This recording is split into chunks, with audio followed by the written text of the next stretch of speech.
So on the left here we have a map from Bratton et al. 2011. Unfortunately our field area actually sits slightly off to the south of this map, but essentially we sit here on the eastern side of this big basin bounding Billefjorden fault.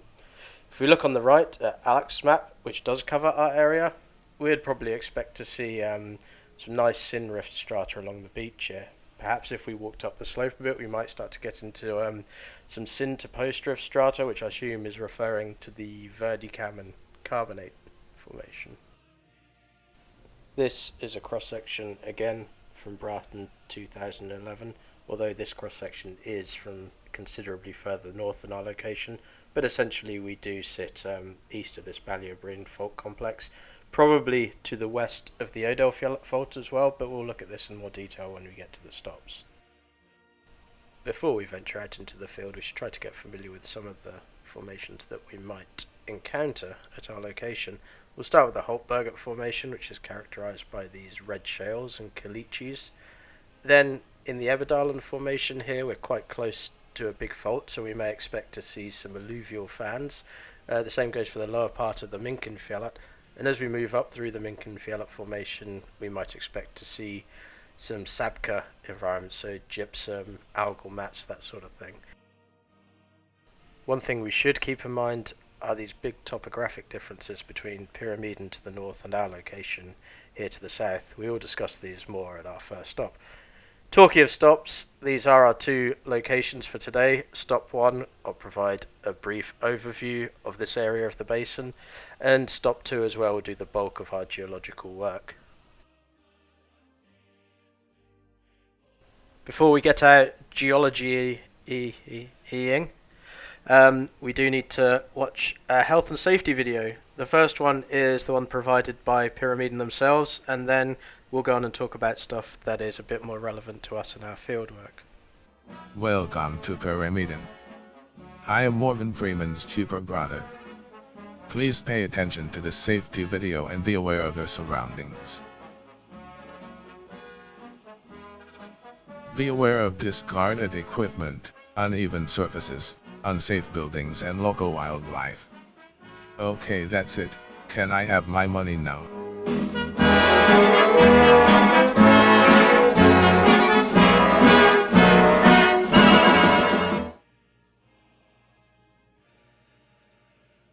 Okay, so that's the official Pyramiden safety video, but we need to consider things that are relevant to our field trip.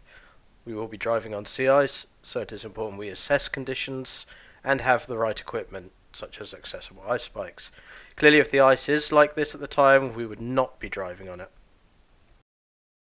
So this is a student from last year who clearly did not do things right. He hasn't assessed the conditions, he wasn't driving safely, he's clearly not wearing the right equipment. If he's wearing a helmet here, he might not have gone through the ice, and at this point he's probably wishing that he was wearing a survival suit. It was at this moment that he knew. He fucked up. Driving is the biggest risk in the field, but there are other things that we need to be aware of. Rabies! Metal rabies. Mega-Rabies! Tracks from Ursus maritimus, a formidable foe. Here we can see that they have moved from right to left, and in the lower set of tracks we can see the penile drag marks, clearly indicating a male polar bear. One final thing to remember is that the lecturers have been without hard alcohol or liquor for several days. This puts them under a tremendous amount of strain and stress, and therefore they can pose a risk to us all.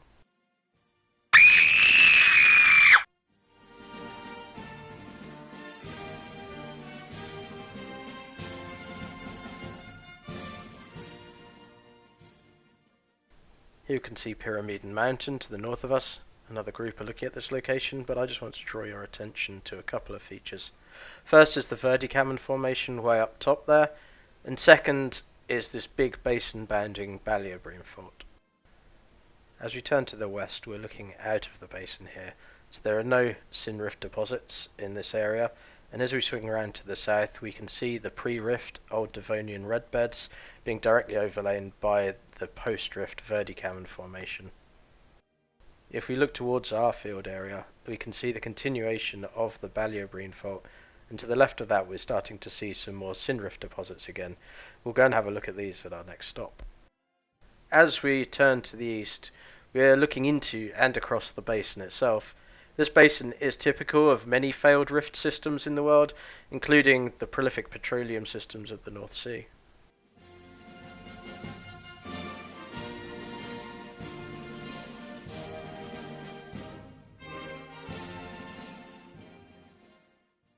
So we'll start our journey to stop 2 from the harbour in Pyramiden. We'll drive out over the sea ice and round into the South Beach location itself. The area that we're interested in is the beach, but it is important to get an understanding of what is happening in the mountainside itself to put everything into context. If we go into Topo Svalbard, where we have much better resolution, we can actually see the trace of this big Billefjorden fault. Formations here are clearly capped by the well-exposed Verdicammer formation, but the hanging wall block is almost entirely scree covered here. We do see a few outcrops and bits of detritus here and there that suggest that there's some Eberdalen formation. Whatever the formations in here, they are clearly synrift. If we go back to Google Earth, we can turn on the geology layer that we have imported from Svalbard Kartat. We can see there that they've also interpreted the Verdicammer capping the formations there, labelled in dark green, and the Billefjorden fault in agreement with our own basic observations. But we need to remember it is a pretty coarse map, and they have lumped a lot of formations together.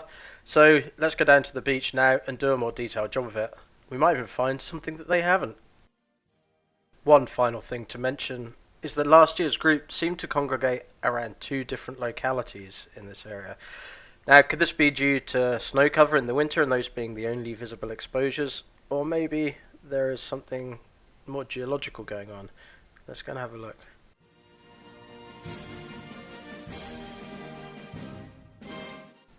This is a virtual outcrop model we made in the summer of 2017, so there's no snow cover. It runs from the south, which is to the left, to the north, to the right. As you can see, the exposures here aren't amazing, but there are enough good outcrops to actually get a really good understanding of what's going on in this section. This is the first good exposure and also where students stopped last year. In this first photo here we can see that they have identified a poorly sorted conglomeratic sandstone, some nice angular clasts. And in this second photo, the group have identified an erosive basal boundary between the sandstones. I'd also suggest that they appear to be fining upwards.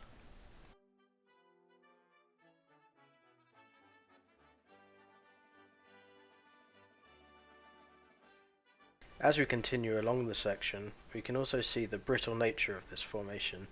It tends to form very blocky outcrops, and it prefers to fracture rather than bend or fold.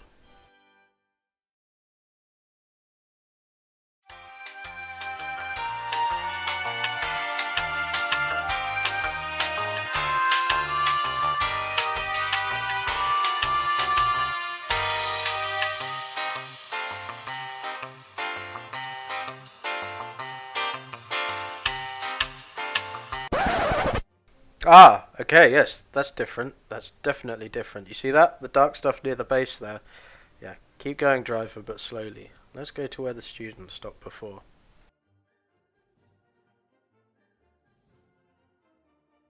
So here we are, a little bit further north along the section. We can very clearly see that this is different already. It's almost white, and it's been folded in a very ductile way. Some places it's almost chaotic as well. Can confirm that after tasting it, that it's not salty, and it's not reacting with acid. If you had to hazard a guess, I would say gypsum is not a bad bet. In this second photo, also from one of last year's groups, they have identified a dark mineral within the layers of this gypsum. It looks pretty familiar to what we saw at the base of the model further to the south. I think we should probably take a closer look.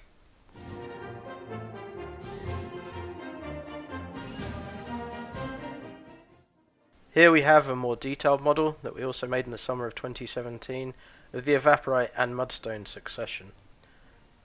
If we zoom in, we can also see that many of these surfaces are actually striated. This is probably indicating slip between the units as the rock was folding.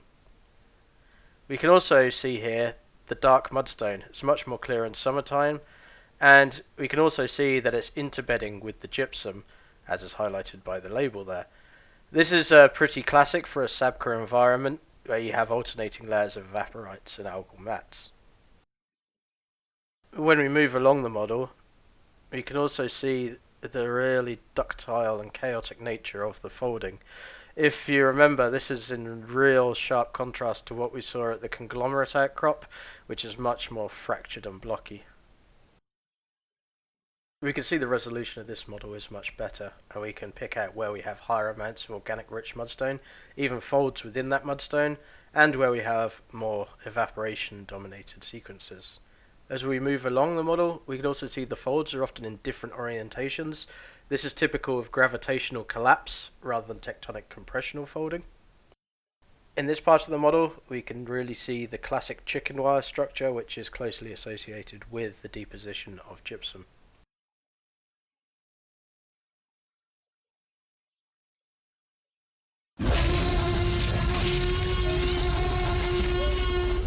So here we are, nearly 300 million years ago, and we can see a Dimetrodon frolicking in the Sabkha environment. Yeah, that is a typical Dimetrodon roar. Definitely didn't steal that one from Jurassic Park. Anyway, as mentioned, this is a typical Sabkha environment. You can see the algal mats growing in shallow hypersaline pools. Evaporation rates are really high in these environments, which is what leads to the deposition of evaporites like gypsum and salts. And then our algal mats will ultimately turn into what we're seeing now as high total organic content mudstones.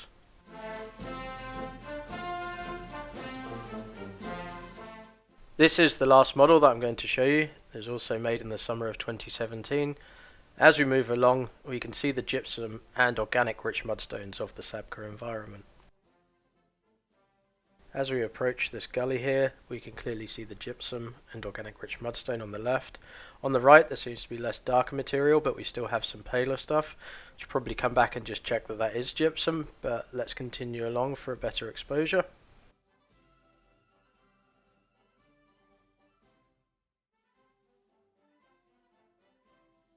Well, at this section we can see it's clearly not the same stuff. It's much redder and it looks softer, more clay rich. I think we should go back and just check that that was gypsum that we saw on the side of the gully.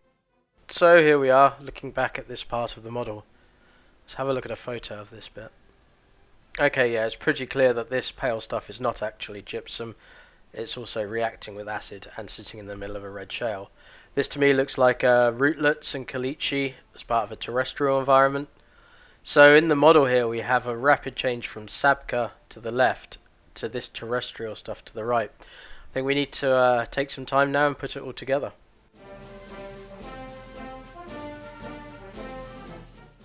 So let's summarize what we have just seen in the models. To the south or left we have identified alluvial fans, and as we move to the north we start to see gypsum and algal mats, characteristic of a Sabkha setting, and then we rather abruptly move into a terrestrial setting. So how does this fit in with our understanding of the basin overall? It turns out that these formations are easily identifiable in the basin. The alluvial fans are part of the Eberdalen, or maybe lower Minkenfjellet formation, and as we move north we move up in stratigraphy to the Minkenfjellet evaporites. The terrestrial shales are typical of the Holtberget formation, but then hang on, we have a bit of a problem here. That does not make sense. Damn it. What? He's using the Chewbacca defense. It's not my fault!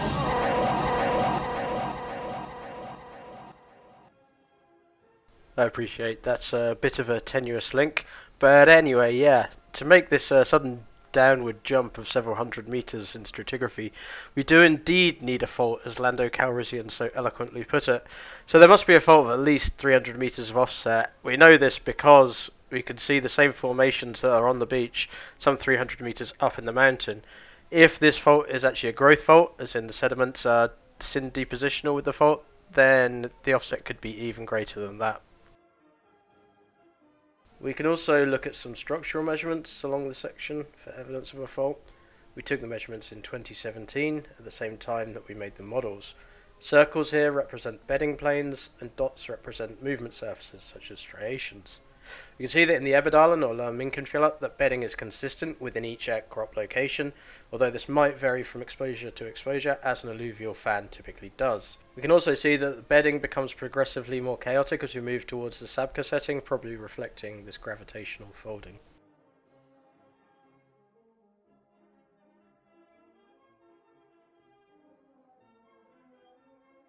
So while we don't see any clear trace of the fault itself, we do see clear changes in lithology, and in addition to that we also observe clear changes in the bedding direction as we cross this fault. So now we've identified this fault, we should probably refer to it as the Mimerbukta fault from now on. We can make some very rough estimates of how long this fault should actually be.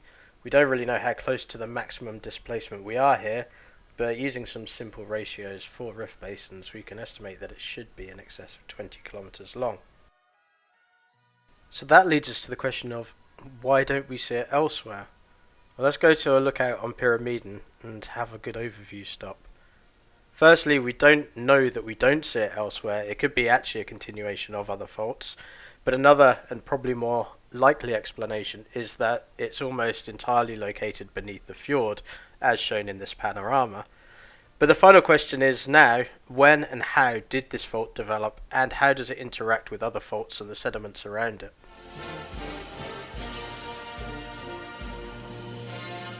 I mentioned about acid tests earlier. I think the block models that I'm about to show you are probably made with an acid test of a different kind. Put your sunglasses on for looking at these models, guys. So let's start with deposition of the Eberdalen formation. This area was probably in a sediment shadow. We don't see anywhere near the same sort of thicknesses in this area that we get on the Pyramiden relay ramp. Instead, most of the sediment here is probably sourced from the footwall block and then deposited as alluvial fans. However, this is a bit speculative because we don't actually know anything about the thickness of this formation in the hanging wall of the Mimerbukta fault. By this time, the ocean has inundated the basin, leading to the Minkenfjellet sabkhas being deposited in coastal bays. Here the Mimerbukta fault was probably active during deposition of these sabkhas, or at least very soon after, as we see this gravitational folding in the gypsum. Further north, near Bukta, we see similar and more extensive outcrops of this gypsum forming a monocline, which is indication of a similar mechanism happening there. The basin eventually floods and is capped by the carbonate platform of the Verdicavern formation. Here we don't have any preserved Verdicavern formation in the hanging wall, so we don't really know anything about the fault movement at that time. However, further north there is evidence of fairly significant downfaulting of this formation, so we know at least some faults were still active at this time. What we do know is that there has been enough faulting to put the Holtberget formation in juxtaposition with the Minkenfjellet evaporites, as we can see in this rather psychedelic block model. Since deposition in the Carboniferous and Permian, this basin has undergone several episodes of uplift and erosion, with the most recent being due to glaciation, which results in the basin being the way it is today. So that's about all the hypotheses we have for this location. But one main unresolved issue that we thought a lot about in 2017 are these big topographic differences in elevations of the Verdicavern at Pyramiden and this location. Why is the Verdicavern, carbonate platform that's deposited in a fairly uniform way, so offset from north to south? Clearly some subsequent event has altered this. Either inversion has really been quite significant here, or there is another feature that is running along Mimerdalen. I don't have the answer to this, but perhaps one of you guys does. So thank you for joining me on this trip, and I guess it's now time to head back to Pyramiden and have a beer or so.